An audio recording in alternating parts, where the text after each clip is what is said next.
Hello friends, व्यंजन ही व्यंजन से मैं आरती अग्रवाल।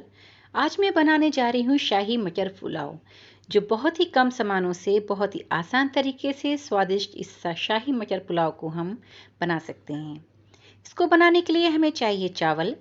चावल को हम पानी में 5 से 10 मिनट के लिए भिगो देंगे और एक दूसरे बर्तन को में हम पानी फ्लेम पर चढ़ाएंगे और उबलने देंगे। उबलते हुए पानी में हम इस सोख किए हुए चावल को डालेंगे और चावल को हमें हाफ बॉयल होने तक पकाना है। चावल ज़्यादा नहीं पकना चाहिए, बस हाफ बॉयल होना चाहिए, उतनी देर पकाएंगे। हाफ बॉयल हो गया है। अब हम चावल को पानी से अलग कर देंगे। तब तक एक फ्लेम पर हम एक पैन दूसरा रखेंगे और उसमें हम थोड़ा सा पानी उबलने के लिए चढ़ाएंगे। पानी उबलने लग जाएगा तो हम इसमें डालेंगे सोया चंक। सोया चंक्स हो गया है, बस मुश्किल से 2 मिनट के लिए, और इसे भी पानी से अलग कर देंगे।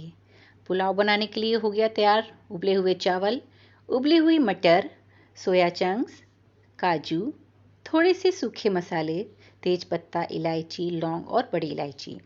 अब एक पैन में हम लेंगे देसी घी। देसी घी गर्म हो जाएगा तो इसमें हम डालेंगे काजू। काजू को हल्का ब्राउन होने तक हम इस पर सेकेंगे। ये देखिए, काजू थोड़ा सा गोल्डन ब्राउन हो गया है और इसे हम पैन से बाहर निकालेंगे।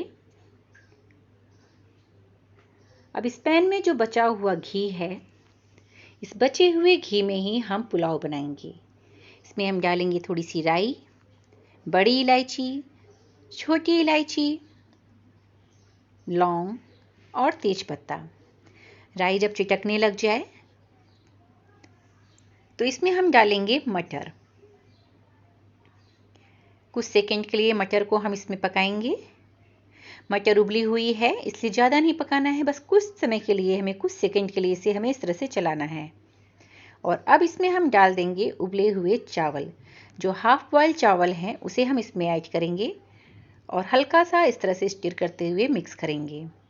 अब इसमें डाल देंगे सोया चंक्स, काजू, और इसमें डालेंगे हम थोड़ा सा नमक,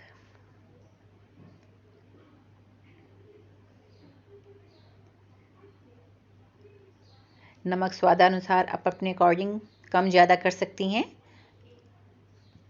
और इसे मिक्स करेंगे। ये देखिए, पुलाव रेडी हो गया है। इसे आप अपने इच्छा अनुसार सॉस के साथ या फिर हरी चटनी के साथ आप इसे खा सकते हैं। बहुत ही कम सामानों से और बहुत ही जल्दी बनने वाला ये शाही मटर पुलाव।